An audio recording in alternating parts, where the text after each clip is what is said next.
ট্রেনের কামরার এই আলো আধারিতেই আমার অর্ধেক জীবন কেটে গেল।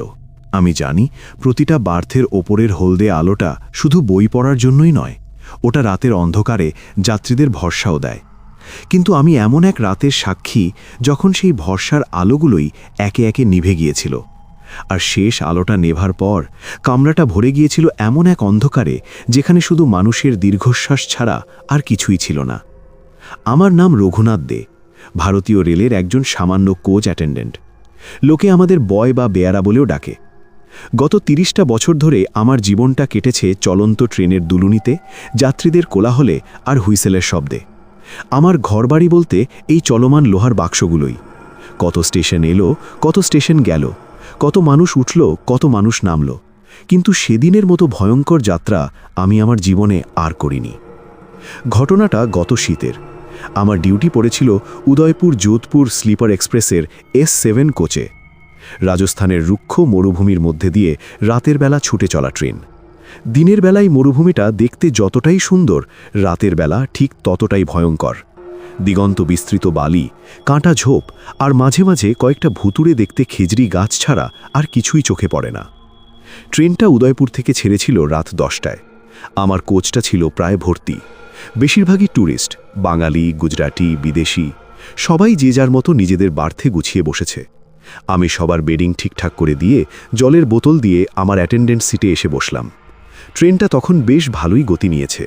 কামরার ভেতরে যাত্রীদের চাপা গুঞ্জন, বাচ্চাদের কান্না আর চাকার একটানা ঘটাং ঘটাং শব্দ। রাত প্রায় 12টা নাগাদ কোচটা ধীরে ধীরে শান্ত হতে শুরু করল। বেশিরভাগ যাত্রী আলো নিভিয়ে ঘুমিয়ে পড়েছে। শুধু কয়েকজন হয়তো বই পড়ছে বা মোবাইলে কিছু দেখছে। আমি একবার পুরো কোচটা টহল দিয়ে এসে আমার সিটে বসে একটু ঝিমিয়ে নেওয়ার চেষ্টা করছিলাম।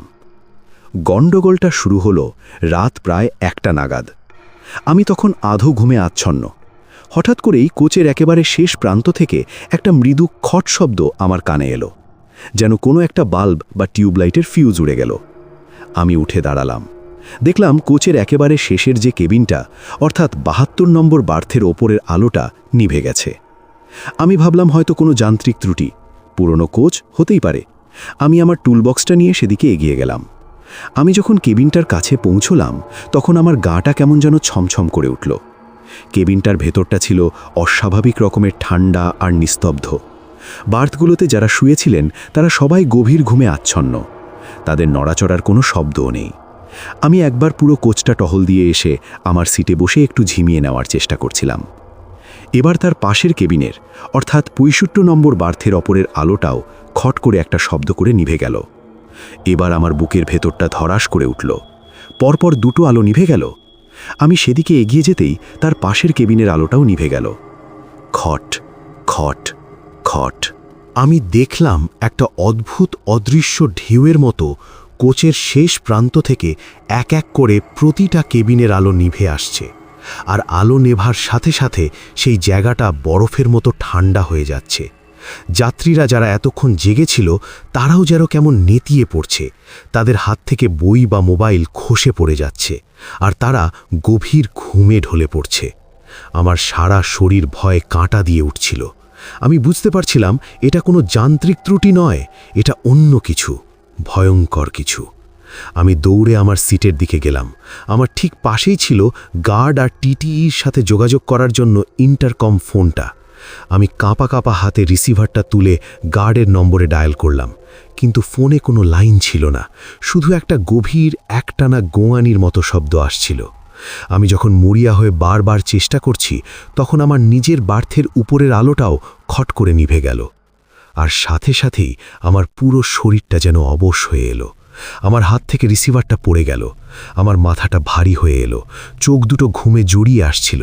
আমি বুঝতে পারছিলাম আমিও বাকি যাত্রীদের মতোই ঘুমিয়ে পড়ছি, কিন্তু আমি ঘুমাতে চাইছিলাম না। আমি আমার সমস্ত মনের জোর এক করে নিজেকে সজাগ রাখার চেষ্টা করতে লাগলাম।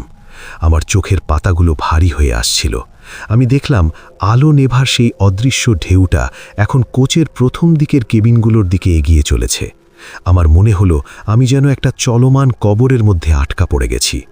আমি যখন প্রায় জ্ঞান হারাতে চলেছি তখন আমি শেষবারের মতো কোচের একেবারে প্রথম কেবিনটার দিকে তাকালাম। ওই কেবিনটার আলোটা তখনও জ্বলছিল। আর সেই আলোর নিচে আমি দেখলাম একটা ছায়া মূর্তি দাঁড়িয়ে আছে। মূর্তিটা ছিল একজন মহিলার। তার পরনে ছিল রাজস্থানী ঘাগরা চলি, আর তার মুখটা ছিল ঘোমটা দিয়ে ঢাকা। সে আমার দিকেই তাকিয়েছিল। তার ঘোমটার আড়াল থেকে আমি তার চোখ দুটোকে জ্বলতে দেখলাম। আমি আর নিজেকে ধরে রাখতে পারলাম না। আমার চেতনা লুপ্ত হয়ে গেল। আমি গভীর অন্ধকার এক ঘুমের অতলে তলিয়ে গেলাম। আমি জানি না এরপর কি হয়েছিল। আমি শুধু জানি, যখন আমার ঘুম ভাঙল তখন ট্রেনের চাকা আর চলছিল না। ভোরের প্রথম আলো আমার মুখে এসে পড়েছিল, আর আমার কানের কাছে আমি শুনতে পাচ্ছিলাম আতঙ্কিত যাত্রীদের চিৎকার আর পুলিশের গাড়ির সাইরেন। আমি বুঝতে পারছিলাম আমি কোনো দুঃস্বপ্ন দেখিনি। গত রাতে এই S7 কোচে ভয়ঙ্কর কিছু একটা ঘটে গেছে, আর সেই শেষ আলোটা নেভার পর যে অন্ধকারটা নেমে এসেছিল তা শায়দ এখনও কাটেনি। আমার যখন জ্ঞান ফিরল তখন আমি আবিষ্কার করলাম যে আমি ট্রেনের কামরায় নেই, বরং একটা হাসপাতালের বিছানায় শুয়ে আছি। আমার মাথায় যন্ত্রণা হচ্ছিল আর শরীরটা ছিল ভীষণ দুর্বল। আমার পাশে একজন পুলিশ অফিসার বসেছিলেন। আমি উঠে বসার চেষ্টা করতেই তিনি আমাকে থামিয়ে দিয়ে বললেন, আস্তে রঘুনাথ বাবু, আপনার শরীরটা এখনও খুব দুর্বল। আমি কাঁপা কাঁপা গলায় জিজ্ঞাসা করলাম, আমি এখানে কি করছি? ট্রেনের বাকি যাত্রীরা কোথায়? কি হয়েছিল গত রাতে? পুলিশ অফিসার ইন্সপেক্টর রাঠোর একটা দীর্ঘশ্বাস ফেলে বললেন, আপনিই একমাত্র ভাগ্যবান রঘুনাথ বাবু। আপনি ছাড়া ওই S7 কোচের আর কেউই বেঁচে নেই। আমার কানের মধ্যে যেন কেউ একটা হাতুড়ি দিয়ে ঘা মারল। বেঁচে নেই মানে কি বলছেন আপনি? ইন্সপেক্টর রাঠোর বললেন, হ্যাঁ, আজ ভোরে যখন ট্রেনটা যোধপুরের আউটার সিগন্যালে দাঁড়িয়েছিল তখন গার্ড দেখে যে S7 কোচের সাথে বাকি ট্রেনের যোগাযোগ বিচ্ছিন্ন।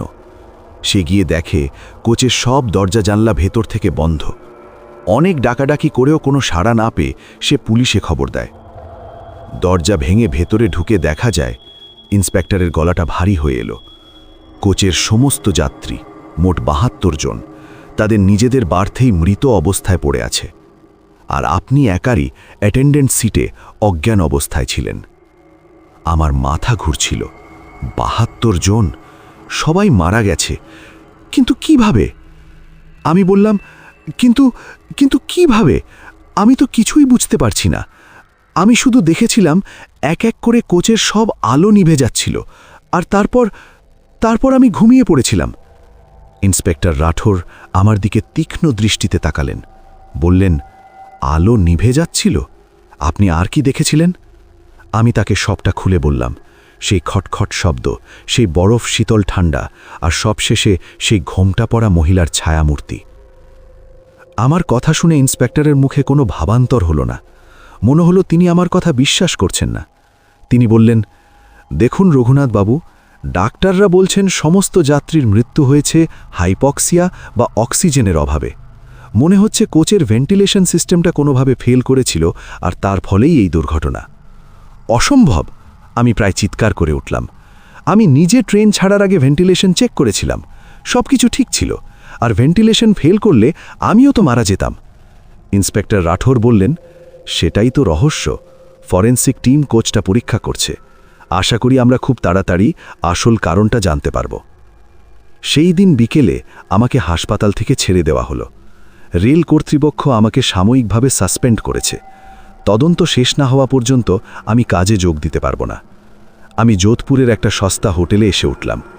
আমার কলকাতায় ফেরার কোনো উপায় ছিল না। পুলিশ আমাকে শহর ছাড়তে বারণ করেছে। আমার মনের অবস্থা ছিল ভয়াবহ। আমি একদিকে যেমন ৭২ জন নিরীহ মানুষের মৃত্যুর জন্য নিজেকে দায়ী মনে করছিলাম, তেমনি অন্যদিকে আমি জানতাম যে আমি যা দেখেছি তা সত্যি। ওটা কোনো দুর্ঘটনা ছিল না, ওটা ছিল একটা হত্যাকাণ্ড, একটা পরিকল্পিত ভয়ঙ্কর হত্যাকাণ্ড। কিন্তু কে করবে এমন কাজ, আর কিভাবে? একটা চলন্ত ট্রেনের পুরো একটা কোচকে এভাবে অক্সিজেন শূন্য করে দেওয়া কি সম্ভব? আর সেই মহিলা, সে কে? সে কি এই ঘটনার জন্য দায়ী, নাকি সেও আমার মতো একজন সাক্ষী? আমি ঠিক করলাম আমি চুপ করে বসে থাকব না। পুলিশ হয়তো তাদের মতো করে তদন্ত করবে, কিন্তু আমাকেও আমার মতো করে সত্যিটা খুঁজে বের করতে হবে। আমি প্রথমে সেই রাতের যাত্রীদের তালিকাটা জোগাড় করার চেষ্টা করলাম। রেলের অফিস থেকে অনেক চেষ্টার পর আমি মৃত যাত্রীদের নামের একটা লিস্ট পেলাম। আমি এক এক করে নামগুলো পড়তে লাগলাম। বাঙালি, গুজরাটি, মারওয়াড়ি, নানা প্রদেশের মানুষ। তাদের মধ্যে কোনো যোগসূত্র খুঁজে পাওয়া প্রায় অসম্ভব। কিন্তু তালিকাটার একেবারে শেষ প্রান্তে এসে আমার চোখ দুটো একটা নামে আটকে গেল। নামটা ছিল কুমারী রাধা সিং, বয়স 25, ঠিকানা যোধপুরের কাছেই কোনো এক ছোট গ্রাম। আমার বুকের ভেতরটা ধরাস করে উঠল। রাধা? আমার হঠাৎ করেই ছোটবেলায় ঠাকুমার কাছে শোনা এক রাজস্থানী লোককথার কথা মনে পড়ে গেল। এক অভিশপ্ত রাজকুমারীর গল্প। তার নাম ছিল রাধা। সে ছিল অসম্ভব সুন্দরী, কিন্তু তার ভাগ্যে ছিল এক ভয়ঙ্কর অভিশাপ। সে যাকে ভালোবাসবে তার নিঃশ্বাস নাকি ফুলের মতো সুগন্ধি হয়ে যাবে, কিন্তু সেই নিঃশ্বাসই তার প্রেমিকের প্রাণ কেড়ে নেবে। এই অভিশাপ থেকে মুক্তি পাওয়ার জন্য এক তান্ত্রিক তাকে এক উপায় বলে দিয়েছিল। তাকে তার ৭২ জন সেনাপতিকে সাথে নিয়ে এক বিশেষ পূর্ণিমার রাতে মরুভূমির মধ্যে দিয়ে এক বিশেষ মন্দিরের উদ্দেশ্যে যাত্রা করতে হবে। আর সেই যাত্রাপথে তাকে তার সমস্ত আবেগ, সমস্ত অনুভূতিকে বিসর্জন দিতে হবে। কিন্তু যাত্রাটা সফল হয়নি। পথে একদল ডাকাত তাদের আক্রমণ করে। রাজকুমারী আর তার ৭২ জন সেনাপতি সবাই মারা যায়। সেই থেকেই নাকি প্রতি বছর ওই বিশেষ পূর্ণিমার রাতে রাজকুমারী রাধার অতৃপ্ত আত্মা তার ৭২ জন সেনাপতিকে নিয়ে তার সেই শেষ যাত্রাটা সম্পূর্ণ করার জন্য ফিরে আসে। সে এমন এক বাহন খোঁজে যেখানে ৭২ জন যাত্রী থাকে, আর সে তার অভিশপ্ত নিঃশ্বাস দিয়ে তাদের আত্মাকে তার সঙ্গী করে নেয়। আমার সারা শরীর ভয়ে আতঙ্কে অবশ হয়ে গেল। তাহলে কি ওই রাতের ট্রেনটা? আমি ক্যালেন্ডারের দিকে তাকালাম। হ্যাঁ, সেদিন রাতে ছিল পৌষ মাসের পূর্ণিমা। আমি আর এক মুহূর্তও দেরি করলাম না। আমি সেই ঠিকানায় যাওয়ার জন্য তৈরি হলাম যেখানে কুমারী রাধা সিংয়ের বাড়ি। আমি জানি না সেখানে গিয়ে আমি কি পাব। আমি শুধু জানি আমি এক ভয়ঙ্কর শতাব্দী প্রাচীন কিংবদন্তির মুখোমুখি হতে চলেছি। যে কিংবদন্তি এখন আর শুধু গল্পের বইয়ে সীমাবদ্ধ নেই, তা জীবন্ত হয়ে উঠেছে চলন্ত ট্রেনের কামরায়। পরদিন সকালে আমি একটা জিপ ভাড়া করে বেরিয়ে পড়লাম কুমারী রাধা সিংয়ের গ্রামের উদ্দেশ্যে। গ্রামটা ছিল যোধপুর থেকে প্রায় 50 কিলোমিটার দূরে, থর মরুভূমির একেবারে ভেতরে। রাস্তাঘাট তেমন ভালো ছিল না। যত ভেতরে যাচ্ছিলাম ততই আধুনিক সভ্যতার চিহ্নগুলো ফিকে হয়ে আসছিল। প্রায় 3 ঘন্টা চলার পর আমি সেই গ্রামে এসে পৌঁছলাম। গ্রামটা ছিল খুব ছোট আর বেশ দারিদ্র্যপীড়িত। মাটির বাড়ি, খড়ের চাল। গ্রামের মানুষজন আমাকে একজন শহুরে অপরিচিতকে দেখে বেশ সন্দিগ্ধ চোখে তাকাচ্ছিল। আমি যাত্রীদের তালিকা থেকে রাধার বাবার নামটা জেনে নিয়েছিলাম, ভৈরব সিং। আমি গ্রামের লোকদের কাছে ভৈরব সিংয়ের বাড়ির খোঁজ করলাম। আমার কথা শুনে তাদের মুখের ভাব বদলে গেল। তারা ভয় আর কেমন যেন একটা সুমিহের দৃষ্টিতে আমার দিকে তাকাতে লাগলো। একজন বয়স্ক লোক আমাকে ইশারা করে গ্রামের একেবারে শেষ প্রান্তে একটা কিছুটা বড় পাথরের বাড়ির দিকে দেখিয়ে দিল। আমি সেই বাড়ির সামনে গিয়ে দাঁড়ালাম। বাড়িটা ছিল গ্রামের বাকি বাড়িগুলোর তুলনায় বেশ মজবুত, কিন্তু তার চারপাশটা ছিল কেমন যেন থমথমে, বিষণ্ণ। আমি দরজায় কড়া নাড়তেই একজন দীর্ঘদেহী, বলিষ্ঠ চেহারার বৃদ্ধ বেরিয়ে এলেন। তার পরনে ছিল সাদা ধুতি পাঞ্জাবি, মাথায় পাগড়ি। তার মুখটা ছিল কঠোর, কিন্তু তার চোখে ছিল এক গভীর যন্ত্রণা। আমি বললাম, আপনি কি শ্রী ভৈরব সিং? তিনি বললেন, হ্যাঁ, কি চাই? আমি আমার পরিচয় দিয়ে বললাম, আমি উদয়পুর যোধপুর এক্সপ্রেসের S7 কোচের অ্যাটেন্ডেন্ট ছিলাম। আমি আপনার মেয়ে রাধার ব্যাপারে কিছু কথা বলতে এসেছি। আমার কথা শুনে তার কঠোর মুখটা এক মুহূর্তের জন্য কেঁপে উঠল। তিনি আমার দিকে কিছুক্ষণ এক দৃষ্টে তাকিয়ে রইলেন। তারপর একটা দীর্ঘশ্বাস ফেলে বললেন, ভেতরে আসুন। আমি তার সাথে বাড়ির ভেতরে ঢুকলাম। ভেতরটা ছিল অন্ধকার আর ঠান্ডা। দেওয়ালে তাদের পূর্বপুরুষদের অনেক পুরনো, হলদে হয়ে যাওয়া ছবি টাঙানো। তিনি আমাকে একটা খাটিয়ায় বসতে বললেন। তারপর আমার উল্টো দিকের চেয়ারে বসে শান্ত কিন্তু ভারী গলায় বললেন, বলুন, আপনি কি জানতে চান? আমি তাকে গত রাতের সেই ভয়ঙ্কর ঘটনার কথা আর আমার ঠাকুমার কাছে শোনা সেই রাজকুমারীর লোককথাচার কথা বললাম। আমার কথা শুনে ভৈরব সিংয়ের মুখে কোনো বিস্ময়ের ছাপ দেখা গেল না। মনে হলো তিনি যেন এই কথাগুলো শোনার জন্যই প্রস্তুত ছিলেন। তিনি বললেন, আপনি যা শুনেছেন তা সত্যি। আমাদের মেয়ে রাধা কোনো সাধারণ মেয়ে ছিল না। সে ছিল সেই অভিশপ্ত রাজকুমারীরই বংশধর। আর ওই অভিশাপটা আমাদের পরিবারের রক্তে প্রজন্মের পর প্রজন্ম ধরে বয়ে চলেছে। আমার গায়ের লোম খাড়া হয়ে গেল। ভৈরব সিং বলতে শুরু করলেন, আমাদের পরিবারের মেয়েরা খুব সুন্দর হয়, কিন্তু তাদের জীবনে ভালোবাসা থাকে না। তারা যাকে ভালোবাসে তাকেই তাদের হারাতে হয়। রাধাও একজনকে ভালোবেসেছিল, গ্রামেরই এক সাধারণ ছেলে, কিন্তু বিয়ের ঠিক আগেই ছেলেটা এক অজানা রোগে মারা যায়। সেই ঘটনার পর থেকেই রাধা কেমন যেন অন্যরকম হয়ে গিয়েছিল। সে সারাক্ষণ চুপচাপ থাকত। মাঝে মাঝে পূর্ণিমার রাতে সে কাউকে কিছু না বলে মরুভূমির দিকে বেরিয়ে যেত। আমরা অনেক চেষ্টা করেও তাকে আটকাতে পারতাম না।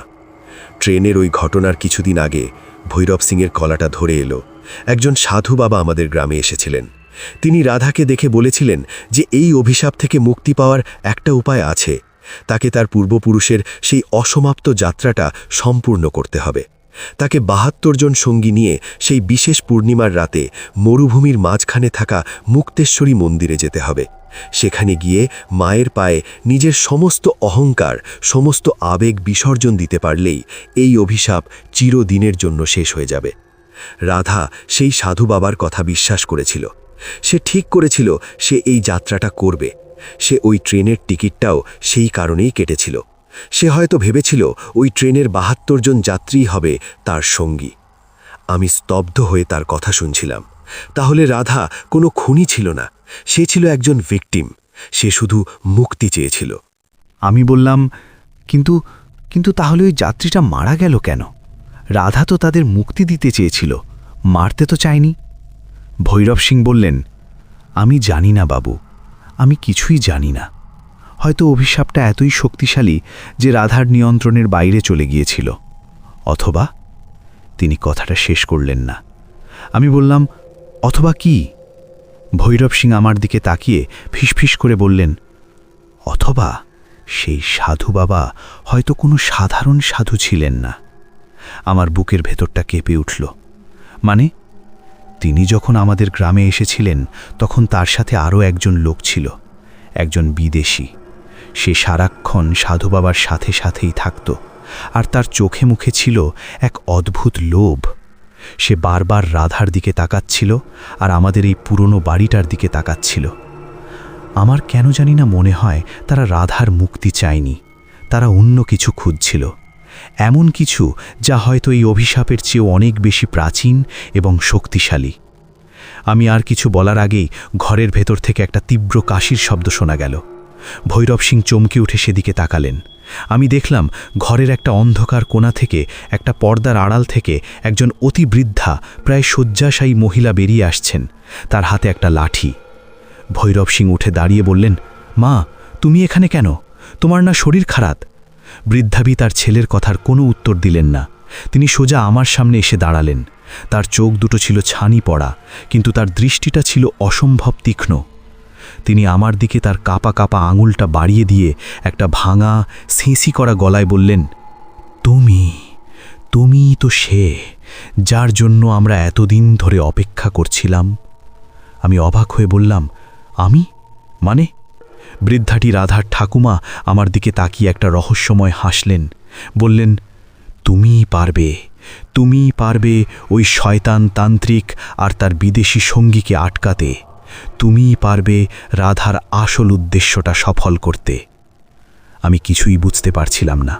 আমি বললাম, রাধার আসল উদ্দেশ্য? মুক্তি ছাড়া তার আর কি উদ্দেশ্য ছিল? বৃদ্ধাটি বললেন, মুক্তি?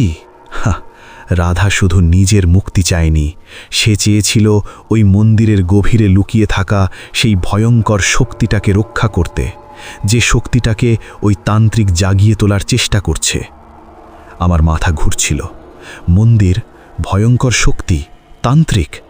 আমি বুঝতে পারছিলাম আমি এক সাধারণ অভিশাপের গল্পে নয়, বরং এক ভয়ঙ্কর গুপ্ত সাধনা আর প্রাচীন রহস্যের জালে জড়িয়ে পড়েছি।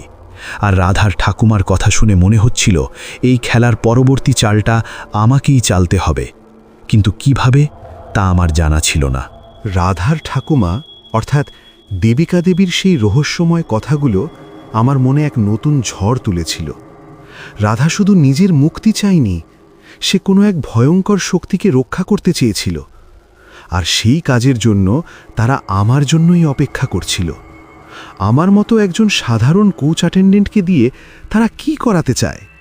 ভৈরব সিং তার মাকে শান্ত করার চেষ্টা করছিলেন, কিন্তু দেবিকা দেবী আমার দিকেই একদৃষ্টে তাকিয়েছিলেন। তার ছানি পড়া চোখের দৃষ্টিটা যেন আমার আত্মার ভেতরটা পর্যন্ত দেখতে পাচ্ছিল। তিনি বললেন, ওই মুক্তেশ্বরী মন্দিরটা কোনো সাধারণ মন্দির নয় খোকা, ওটা হলো এক প্রাচীন শক্তির কেন্দ্র।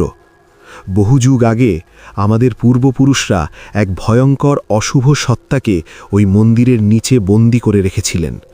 সেই সত্তাটা যদি একবার মুক্তি পায়, তাহলে এই পুরো মরুভূমি, পুরো পৃথিবীটাই শ্মশানে পরিণত হবে। আর সেই সাধু বাবা?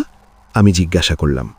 সে কোনো সাধু নয় খোকা, সে হলো এক কালো জাদুর তান্ত্রিক, তার নাম কাল ভৈরব। সে বহু বছর ধরে ওই শক্তিটাকে মুক্ত করার চেষ্টা করছে। সে জানে একমাত্র আমাদের বংশের কোনো মেয়ের মাধ্যমেই ওই মন্দিরের দরজা খোলা সম্ভব। তাই সে রাধাকে তার ফাঁদে ফেলেছিল। সে রাধাকে মুক্তির লোভ দেখিয়ে আসলে তাকে ব্যবহার করে ওই মন্দিরের দরজাটা খুলতে চেয়েছিল। আমার কাছে এখন সবটা পরিষ্কার হয়ে যাচ্ছিল। রাধা হয়তো শেষ মুহূর্তে তান্ত্রিকের আসল উদ্দেশ্যটা বুঝতে পেরেছিল, আর তাই সে হয়তো ইচ্ছে করেই ট্রেনের যাত্রীদের আত্মাকে তার সঙ্গী করে তাদের শক্তি দিয়ে তান্ত্রিকের সেই ভয়ঙ্কর পরিকল্পনাটাকে আটকানোর চেষ্টা করেছিল। কিন্তু অভিশাপের শক্তি এতই প্রবল ছিল যে সে নিয়ন্ত্রণ হারিয়ে ফেলেছিল। আমি বললাম, কিন্তু এখন আমি কি করতে পারি? রাধা তো আর নেই, আর সেই তান্ত্রিকই বা কোথায় আমি কি করে জানব? দেবিকা দেবী তার ঘরের ভেতর দিকে ইশারা করে বললেন, রাধা তার চিহ্ন রেখে গেছে। ভৈরব সিং একটা পুরনো কাঠের বাক্স নিয়ে এলেন। বাক্সটা খুলতেই ভেতর থেকে বেরিয়ে এলো কয়েকটা পুরনো জিনিস, একটা হলদে হয়ে যাওয়া পুঁথি, একটা অদ্ভুত আকারের পিতলের চাবি, আর একটা লাল ভেলভেটের কাপড়ে মোড়া জিনিস। দেবিকা দেবী বললেন, এই পুঁথিটা হলো আমাদের বংশের ইতিহাস। এর মধ্যেই ওই মন্দিরের রহস্য আর ওই তান্ত্রিককে হারানোর উপায় লেখা আছে। কিন্তু এটা এক প্রাচীন সাংকেতিক ভাষায় লেখা, এর পাঠোদ্ধার করা খুব কঠিন। আর ওই চাবি? ওটা মন্দিরের গর্ভগৃহের চাবি। আমি তারপর ভেলভেটের কাপড়টা খুললাম। ভেতরে ছিল একটা অপূর্ব সুন্দর রূপোর তৈরি ময়ূর। ময়ূরটার চোখে দুটো ছোট নীল পাথর বসানো। দেবিকা দেবী বললেন, এটা হলো আত্মা ময়ূর। এটা আমাদের বংশের রক্ষা কবচ। এর শক্তি আছে আত্মাদের সাথে যোগাযোগ করার। রাধা এটা তার সাথেই নিয়ে গিয়েছিল। তোমার কাছে যদি এটা থাকে, তাহলে রাধার আত্মা তোমার পথপ্রদর্শক হবে। আমার হাত কাঁপছিল। আমি এত বড় দায়িত্ব নিতে পারবো কিনা বুঝতে পারছিলাম না, কিন্তু দেবিকা দেবীর চোখের দিকে তাকিয়ে আমি আর না বলতে পারলাম না। সেই রাতটা আমি ওখানেই থেকে গেলাম। আমি সারা রাত ধরে সেই পুঁথিটা পড়ার চেষ্টা করতে লাগলাম। ভাষাটা ছিল দুর্বোধ্য, কিন্তু পুঁথির পাতায় আঁকা ছবি আর ডায়াগ্রামগুলো থেকে আমি কিছু কিছু জিনিস বুঝতে পারছিলাম। আমি বুঝতে পারলাম কাল ভৈরব তান্ত্রিককে হারাতে গেলে আমাকে 3টে জিনিস জোগাড় করতে হবে: সূর্যমণি, চন্দ্রশিলা আর মরু পুষ্প। এই 3টে জিনিসকে একসাথে করে অমাবস্যার রাতে মন্দিরের গর্ভগৃহে এক বিশেষ যজ্ঞ করতে হবে। তবেই সেই অশুভ সত্তাকে আবার ঘুম পাড়িয়ে দেওয়া সম্ভব। কিন্তু এই জিনিসগুলো আমি কোথায় পাব? পরদিন সকালে আমি যখন প্রায় হতাশ, তখন আত্মাময়ূরটা আমার হাতে সামান্য কেঁপে উঠল, আর তার নীল চোখের পাথর দুটো থেকে একটা ক্ষীণ কালো বেরিয়ে এসে পুঁথির একটা নির্দিষ্ট পাতার ওপর পড়ল। সেই পাতায় একটা ম্যাপ আঁকা ছিল, মরুভূমির ম্যাপ, আর তাতে 3টে জায়গা চিহ্নিত পারা। আমি বুঝলাম রাধার আত্মা আমাকে পথ দেখাচ্ছে। আমি আর দেরি করলাম না। আমি ভৈরব সিংয়ের কাছ থেকে একটা পুরনো জিপ আর কিছু প্রয়োজনীয় জিনিসপত্র নিয়ে বেরিয়ে পড়লাম আমার জীবনের সবচেয়ে বিপজ্জনক যাত্রার উদ্দেশ্যে। আমার প্রথম গন্তব্য ছিল সূর্যমণির খোঁজে। ম্যাপ অনুযায়ী জায়গাটা ছিল এক পুরনো পরিত্যক্ত কেল্লার ধ্বংসাবশেষের মধ্যে। আমি যখন সে কেল্লার কাছে পৌঁছলাম, তখন প্রায় দুপুর। গনগনে রোদে বালি তেতে আগুন হয়ে গেছে। কেল্লার ভেতরে ঢুকেই আমার গাটা ছমছম করে উঠল। জায়গাটা ছিল একদম চুপচাপ, যেন কোনো কবরখানা। আমি ম্যাপ ধরে এগোতে লাগলাম। আমাকে যেতে হবে কেল্লার একেবারে মাঝখানে থাকা একটা পুরনো কুয়োর কাছে। আমি যখন কুয়োটার কাছে পৌঁছেছি তখন হঠাৎ করেই আমার পিছনে একটা খসখস শব্দ শুনতে পেলাম। আমি চমকে উঠে পিছনে তাকালাম। দেখলাম দুটো বিশাল আকারের কালো রঙের মরু বিছে আমার দিকে তেড়ে আসছে। তাদের লেজগুলো ছিল উঁচিয়ে ধরা, আর তাতে ছিল বিষাক্ত কাঁটা। আমি বুঝলাম কাল ভৈরব তান্ত্রিক আমার পিছু ছাড়েনি। সে তার অশুভ শক্তি দিয়ে আমার পথ আটকানোর চেষ্টা করছে। আমি পালাবার চেষ্টা করলাম, কিন্তু কুয়োটার চারপাশে কোনো পথ ছিল না। বিছে দুটো আমার দিকে এগিয়ে আসতেই আমার হাতে থাকা আত্মা ময়ূরটা আবার জ্বলে উঠল। তার নীল আলোয় আমার চোখ ধাঁধিয়ে গেল, আর আমি দেখলাম আমার চারপাশে বালির ওপর অনেকগুলো আবঝা ছায়াময় অবয়ব এসে দাঁড়িয়েছে।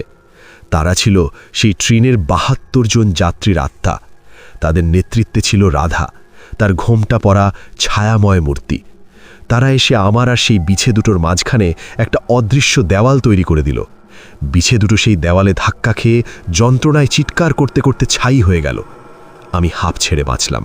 আমি বুঝলাম এই লড়াইয়ে আমি একা নই, রাধা আর তার সঙ্গীরা আমার সাথেই আছে। আমি কুয়োটার ভেতরে উকি মারলাম। কুয়োটা ছিল শুকনো, কিন্তু তার একেবারে নিচে আমি দেখলাম কিছু একটা জ্বলজ্বল করছে, সূর্যমণি। আমি দড়ি দিয়ে খুব সাবধানে কুয়োর ভেতরে নামলাম। মণিটা হাতে নিতেই আমার সারা শরীরে যেন একটা উষ্ণ স্রোত বয়ে গেল। আমি আমার প্রথম জিনিসটা জোগাড় করে ফেলেছি, কিন্তু আমি জানতাম আমার আসল পরীক্ষা এখনো বাকি। চন্দ্রশিলা আর মরুপুষ্পের খোঁজ হয়তো আরও অনেক বেশি ভয়ঙ্কর হবে, আর কাল ভৈরব তান্ত্রিক নিশ্চয়ই আরও শক্তিশালী কোনো বাধা নিয়ে আমার জন্য অপেক্ষা করছে। সূর্যমণিটা পাওয়ার পর আমার আত্মবিশ্বাস অনেকটাই বেড়ে গিয়েছিল। আমি বুঝতে পারছিলাম রাধা আর তার ৭২ জন সঙ্গীর আত্মা আমার রক্ষা কবচ হিসাবে কাজ করছে। কিন্তু আমি এটাও জানতাম যে কাল ভৈরব তান্ত্রিক এত সহজে হার মানবে না। আমার দ্বিতীয় গন্তব্য ছিল চন্দ্রশিলার খোঁজে। পুঁথির ম্যাপ অনুযায়ী ওটা ছিল মরুভূমির মাঝখানে একটা গুহার ভেতরে, যে গুহাকে স্থানীয়রা ডাইনিদের গুহা বলে জানত। আমি যখন সেই গুহার মুখে গিয়ে পৌঁছলাম তখন সন্ধ্যা নেমে এসেছে। গুহার ভেতরটা ছিল নিকষ কালো। ভেতর থেকে ভেসে আসছিল বাদুরের ডানা ঝাপটানোর শব্দ আর একটা অদ্ভুত স্যাঁতস্যাঁতে গন্ধ। আমি টর্চ জেলে ভেতরে ঢুকতেই আমার গায়ে কাঁটা দিয়ে উঠল। গুহার দেওয়ালগুলো ছিল মানুষের খুলি আর হাড় দিয়ে সাজানো। আমি ম্যাপ ধরে এগোতে লাগলাম। গুহাটা ছিল একটা গোলক ধাঁধার মতো। অনেকগুলো সরু পথ এদিক ওদিক চলে গেছে। আমি যখন প্রায় গুহার মাঝখানে এসে পৌঁছাচ্ছি তখন হঠাৎ করেই আমার টর্চটা দপদপ করে নিভে গেল। আমি জমাট বাঁধা অন্ধকারের মধ্যে আটকে পড়লাম। ঠিক তখনই আমি আমার চারপাশে অট্টহাসির শব্দ শুনতে পেলাম। অনেকগুলো মহিলার কণ্ঠস্বর। তারা যেন আমার ভয়টাকে উপভোগ করছে। আমি বুঝলাম আমি ডাইনিদের পাল্লায় পড়েছি। এরা কালভৈরবেরই অনুচর। তারা আমার চারপাশে ঘুরতে লাগলো। তাদের বরফ শীতল স্পর্শ আমি আমার গায়ে অনুভব করতে পারছিলাম। তারা ফিসফিস করে আমার কানে ভয়ঙ্কর সব কথা বলছিল। তারা আমাকে বলছিল আমি আর কোনোদিনও এই গুহা থেকে বেরোতে পারবো না। আমার হাড় গোড়ো এই দেওয়ালের শোভা বাড়াবে। আমার ভয় করছিল, কিন্তু আমি হাল ছাড়লাম না। আমি পকেট থেকে আত্মা ময়ূরটা বের করে শক্ত করে ধরলাম। ময়ূরটা থেকে নীল আলো জ্বলে উঠতেই ডাইনিদের হাসিটা যন্ত্রণার আর্তনাদে পরিণত হলো। আর তখনই আমি দেখলাম গুহার ছাদ থেকে একটা আবছা সাদা অবয়ব নেমে আসছে। রাধা। তার হাতে ছিল একটা উজ্জ্বল রূপলি তলোয়ারের মতো কিছু একটা। সেই তলোয়ারটা ঘোরাতেই একটা তীব্র আলোয় পুরো গুহাটা ভরে গেল। ডাইনিরা সেই আলো সহ্য করতে না পেরে চিৎকার করতে করতে অন্ধকারে মিলিয়ে গেল। গুহাটা আবার শান্ত হয়ে গেল। আমার টর্চটাও জ্বলে উঠল। আমি দেখলাম রাধার আত্মা আমাকে গুহার একটা নির্দিষ্ট পথের দিকে ইশারা করছে। আমি সেই পথ ধরে এগিয়ে গিয়ে একটা ছোট্ট জলাশয়ের সামনে পৌঁছলাম। জলাশয়ের জল ছিল টলটলে শান্ত, আর সেই জলের ঠিক মাঝখানে একটা পাথরের ওপর রাখা ছিল চন্দ্রশিলা, চাঁদের আলোর মতো স্নিগ্ধ সাদা একটা পাথর। আমি পাথরটা হাতে নিতেই আমার মনটা এক অদ্ভুত শান্তিতে ভরে গেল। আমার দুটো জিনিস জোগাড় হয়ে গেছে, বাকি শুধু মরুপুষ্প। পুঁথির ম্যাপ অনুযায়ী মরুপুষ্প পাওয়া যায় মরীচিকা হ্রদের তীরে। এই হ্রদ নাকি বছরে মাত্র 1 দিনের জন্য অমাবস্যার রাতে দেখা যায়। আর আজই ছিল সেই অমাবস্যার রাত। আমি যখন মরীচিকা হ্রদের কাছে পৌঁছলাম তখন মাঝরাত। চারপাশটা ছিল নিস্তব্ধ, কিন্তু আমি কোনো হ্রদ দেখতে পেলাম না, শুধু দিগন্ত বিস্তৃত বালি। আমি হতাশ হয়ে যখন প্রায় ফিরেই যাব তখন আমার সামনে বালির ওপর ধীরে ধীরে একটা অবয়ব ফুটে উঠল। কাল ভৈরব তান্ত্রিক। তার পরনে ছিল কালো আলখাল্লা আর তার চোখ দুটো জ্বলছিল সবুজ আলোয়। সে একটা শয়তানি হাসি হেসে বলল, স্বাগতম রঘুনাথ দে, আমি তোমার জন্যেই অপেক্ষা করছিলাম। তুমি ভাবছো তুমি আমার চেয়ে বেশি চালাক? ওই মরীচিকা হ্রদ একটা ফাঁদ ছিল, আর তুমি বোকার মতো সেই ফাঁদে পা দিয়েছ। সে তার হাতটা বাড়াতেই আমার চারপাশের বালিগুলো চোরাবালির মতো আমাকে নিচের দিকে টানতে শুরু করল। আমি তলিয়ে যেতে লাগলাম। কালভৈরব বলল, তোমার খেলা শেষ। এবার আমি তোমার কাছ থেকে ওই 3টে জিনিস কেড়ে নেব, আর তারপর ওই মন্দিরের শক্তি হবে আমার। আমি যখন প্রায় বালির নিচে ডুবে যাচ্ছি তখন আমি মরিয়া হয়ে আমার সমস্ত মনের জোর এক করে আত্মা ময়ূরটাকে আকাশের দিকে ছুঁড়ে মারলাম। ময়ূরটা আকাশে উঠে একটা তীব্র নীল আলোয় ফেটে পড়ল, আর সাথে সাথেই মরুভূমির আকাশটা যেন ভেঙে পড়ল। হাজার হাজার আত্মার আর্তনাদ শোনা গেল। রাধা আর তার ৭২ জন সঙ্গী তাদের সমস্ত শক্তি নিয়ে কালভৈরবের ওপর ঝাঁপিয়ে পড়ল। আর সেই শুকনো বালির সমুদ্রের মাঝখান থেকে ফুটে উঠল একটা বিশাল স্বচ্ছ জলফুল, মরুপুষ্প। আমি কোনো মতে সেই ফুলটা ধরে চোরাবালি থেকে নিজেকে টেনে তুললাম। কালভৈরব তখন আত্মাদের সাথে লড়তে ব্যস্ত। আমি আর দেরি করলাম না। আমি সূর্যমণি, চন্দ্রশিলা আর মরুপুষ্প 3টেকে একসাথে করে পুঁথির সেই শেষ মন্ত্রটা উচ্চারণ করতে শুরু করলাম। আমার মন্ত্রোচ্চারণের সাথে সাথেই 3টে জিনিস থেকে 3 রঙের আলো বেরিয়ে এসে একসাথে মিশে গিয়ে একটা তীব্র সাদা আলোয় পরিণত হলো। সেই আলোটা সোজা গিয়ে লাগলো কালভৈরবের বুকে। সে একটা ভয়ঙ্কর আকাশ কাঁপানো চিৎকার করে উঠল। তার শরীরটা পুড়ে যেতে শুরু করল। অবশেষে সে ছাই হয়ে মরুভূমির বালির সাথে মিশে গেল। তার মৃত্যুর সাথে সাথেই রাধা আর বাকি আত্মাদের শরীরগুলো স্বচ্ছ হতে শুরু করল। তারা সবাই আমার সামনে এসে দাঁড়ালো। তাদের মুখে ছিল পরম শান্তি আর কৃতজ্ঞতা। রাধা তার ঘোমটাটা সরালো। তার মুখে ছিল এক স্বর্গীয় হাসি। সে আমাকে নীরবে ধন্যবাদ জানালো। তারপর তারা সবাই এক উজ্জ্বল আলোর গোলকে পরিণত হয়ে আকাশে মিলিয়ে গেল। মরুভূমিটা আবার শান্ত হয়ে গেল। আমি একা দাঁড়িয়ে রইলাম, আমার হাতে ধরা সেই পুঁথি আর আত্মা ময়ূর। আমি জানি আমার কাজ শেষ। আমি শুধু একটা ট্রেনকে নয়, পুরো পৃথিবীকে এক ভয়ঙ্কর বিপদের হাত থেকে রক্ষা করেছি। আমি যখন ভোরের আলোয় সেই গ্রামে ফিরে এলাম তখন দেবিকা দেবী আমার জন্য দরজায় অপেক্ষা করছিলেন। তার মুখে ছিল হাসি। তিনি যেন সবটাই জানতেন। আমি তার হাতে পুঁথি আর ময়ূরটা ফিরিয়ে দিলাম। তিনি আমার মাথায় হাত রেখে বললেন, তুমি আমাদের বংশের ঋণ শোধ করেছ খোকা। এখন তুমি বাড়ি ফিরে যাও। তোমার যাত্রা সফল হোক। আমি যোধপুর ফিরে এসে পুলিশকে সবটা খুলে বললাম। তারা প্রথমে বিশ্বাস না করতে পারলেও যখন তারা ওই পরিত্যক্ত কিল্লা আর গুহায় গিয়ে তদন্ত করল তখন তারা কিছু প্রমাণ খুঁজে পেল। ট্রেনের সেই দুর্ঘটনাটাকে একটা বড় ষড়যন্ত্র হিসেবে নথিভুক্ত করা হলো। আমি কলকাতায় ফিরে এলাম। আমি আবার আমার কোচ অ্যাটেন্ডেন্টের কাজে যোগ দিয়েছি। আমার জীবনটা এখন আবার আগের মতোই, সেই চলন্ত ট্রেন, সেই যাত্রী, সেই হুইসেল। কিন্তু আমি এখন জানি প্রতিটা যাত্রার পেছনেই একটা গল্প থাকে। আর কিছু কিছু যাত্রা শুধু স্টেশন থেকে স্টেশনেই শেষ হয় না, কিছু যাত্রা শেষ হয় অভিশাপ থেকে মুক্তির পথে। মাঝে মাঝে যখন আমি রাতের বেলা মরুভূমির মধ্যে দিয়ে যাওয়া কোনো ট্রেনে ডিউটি করি তখন আমি জানালার বাইরে তাকাই। আমার মনে হয় যেন আমি বহু দূরে বালির ওপর একটা ঘোমটা পড়া ছায়ামূর্তিকে দাঁড়িয়ে থাকতে দেখি। সে আমার দিকে তাকিয়ে হাসে, আমিও তার দিকে তাকিয়ে হাসি, কারণ আমি জানি সে এখন মুক্ত, আর তার সাথে আমিও। আমার যোধপুর ছাড়ার আগে দেবিকা দেবী আমাকে একটা কথা বলেছিলেন।